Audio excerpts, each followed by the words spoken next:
নাহমাদুহু ওয়া নুসাল্লি আলা রাসূলিহিল কারীম আম্মা বাদ। সম্মানিত বন্ধুগণ, আজকে আলোচনা করব আত্মীয়তার সম্পর্ক নিয়ে। আত্মীয়তার সম্পর্ক ছিন্ন করা কবিরা গুনাহ। আল্লাহ রাব্বুল আলামিন পবিত্র কোরআনের মধ্যে আত্মীয়তার সম্পর্ক বজায় রাখতে নির্দেশ দিয়েছেন এবং রাসূলুল্লাহ সাল্লাল্লাহু আলাইহি ওয়াসাল্লাম অসংখ্য হাদিসের মধ্যে আত্মীয়তার সম্পর্ক বজায় রাখতে নির্দেশ দিয়েছেন এবং আত্মীয়তার সম্পর্ক ছিন্ন করলে কি পরিমাণ গুনাহ হবে সেই ব্যাপারে রাসূল সাল্লাল্লাহু আলাইহি ওয়াসাল্লাম সতর্ক করেছেন। আল্লাহ রাব্বুল আলামিন সূরা নিসার ১ম নম্বর আয়াতে আল্লাহ রাব্বুল আলামিন বলেছেন, ইয়া আইয়ুহান নাসু তাকু রাব্বাকুম ইয়া আইয়ুহান নাসু তাকু রাব্বাকুমুল্লাযী খালাকাকুম মিন নাফসিন ওয়াহিদা। আল্লাহ রাব্বুল আলামিন এখানে বলতেছেন, হে লোক সকল, তোমরা তোমাদের রবকে ভয় করো, যিনি তোমাদেরকে একজন ব্যক্তি থেকে সৃষ্টি করেছেন। ওয়া খালাকা মিনহা যাওজাহা, এবং তার থেকে তার জীবন সঙ্গিনী সৃষ্টি করেছেন।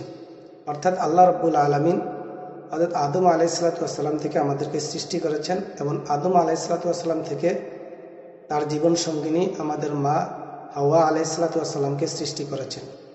তারপর আল্লাহ রাব্বুল আলামিন বলেন, ওয়াবাসসা মিনহুমা রিজালান কাসীরান ওয়া নিসাআ। অতঃপর তাদের দুজন থেকে আল্লাহ তাআলা বহু নর নারী বিস্তার করেছেন। তারপর আল্লাহ রাব্বুল আলামিন বলেন, ওয়াত্তাকুল্লাহাল্লাযী তাসাআলুনা বিহি ওয়াল আরহাম, এবং তোমরা আল্লাহ তাআলাকে ভয় করো, যাহার নামে একে অপরকে জিজ্ঞাসা করো। ওয়াল আরহাম, এবং সতর্ক থাকো আত্মীয়তার বন্ধন সম্পর্কে।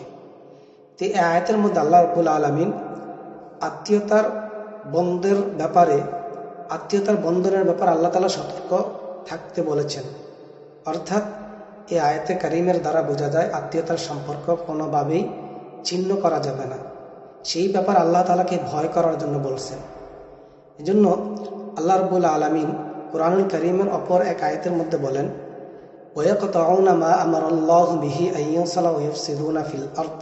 আল্লাহ রাব্বুল আলামিন এখানে ফাসিক পাপিষ্ঠ কারা, এই ফাসিক পাপিষ্ঠদের তিনটা বিষয় বর্ণনা করেছেন, তাদের তিনটা দোষ বর্ণনা করেছেন। তন্মধ্যে একটি হলো ওয়ায়াকতাউনা মা আমারাল্লাহু বিহি আইয়ুসালা ওয়া ইফসিদুনা ফিল আরদ। একটি হলো যে যারা রক্ত সম্পর্কের নিকট আত্মীয়দের সহিত সম্পর্ক ছিন্ন করে, রক্তের সম্পর্কের নিকট আত্মীয়দের সহিত সম্পর্ক ছিন্ন করে আল্লাহ তাআলা তারা হলেন পাপিষ্ঠ।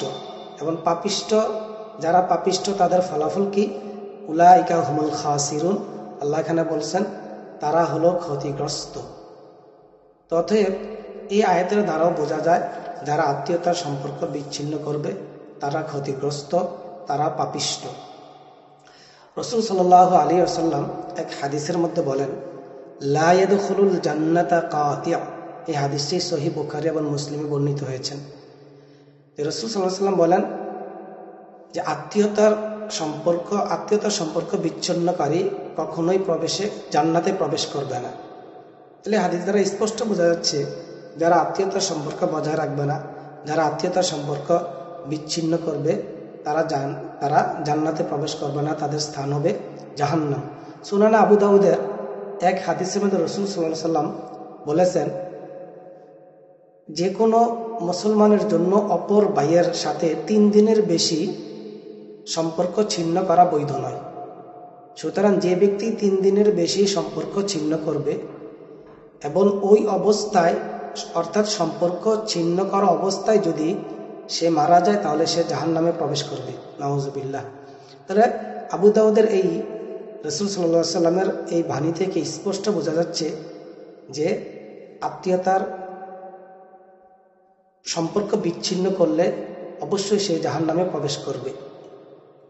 আমরা দেখি রাসূল সাল্লাল্লাহু আলাইহি ওয়াসাল্লাম অপর এক হাদিসের মধ্যে বলছেন, যে ব্যক্তি চায় যে তার জীবিকা প্রশস্ত হোক এবং তার আয়ু অর্থাৎ জীবন হায়াত বৃদ্ধি পাক, সে যেন আত্মীয়তার সম্পর্ক বজায় রাখে।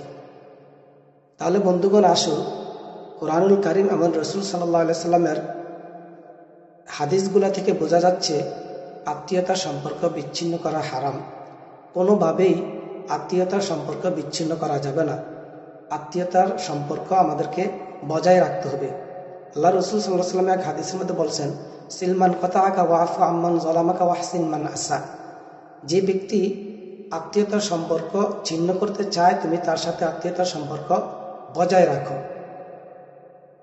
তাহলে আসুন আজকে আমরা শরীয় কোনো ওজোর ছাড়া আমাদের দেখা গেছে ভাই ভাইয়ের মধ্যে মনোমালিন্য হয়, আত্মীয় স্বজনের সাথে মনোমালিন্য হয়। এই যে ঝগড়াঝাটি হয়, এই ঝগড়াঝাটির কারণে আজকে আমরা আত্মীয়তার সম্পর্ক বিচ্ছিন্ন করতেছি। আজকে আমরা মাসের পর মাস, বছরের পর বছর, এমনও আছে এক যুগের পর যুগ ধরে আজকে আমরা আত্মীয়তার সম্পর্ক বিচ্ছিন্ন করে রাখছি। ভাই ভাইয়ের সাথে কথা বলে না, ভাতিজা তার চাচার সাথে কথা বলতেছে না। এভাবে আত্মীয় একজন আরেকজনের সাথে কোনো সম্পর্কই রাখতেছে না। একটু চিন্তা করুন, এত রাগ, এত অভিমান আমাদের কোন ফলাফলে আসবে? এই যে আমার ঝগড়ার কারণে আমি আমার ভাইয়ের সাথে সম্পর্ক রাখলাম না, তো এই যে আমার এই রাগ, এই অভিমান আমাকে কোথায় নিয়ে যাবে? একটু চিন্তা করুন। এই রাগ, এই অভিমান আমাকে জাহান্নামে নিয়ে যাবে। এটা স্পষ্ট কথা। এটা আপনি মানুন আর না মানুন, এটাই সঠিক, এটাই সত্য, এটাই স্পষ্ট যে এই রাগ, এই অভিমান আমাকে জাহান্নামে নিয়ে যাবে। আজকে ভাইয়ের সাথে বোনের সম্পর্ক নেই, কেন সম্পর্ক থাকবে না? আজকে আমরা অনেকে মনে করি দেওয়া দেওয়ার মধ্যে সম্পর্ক না।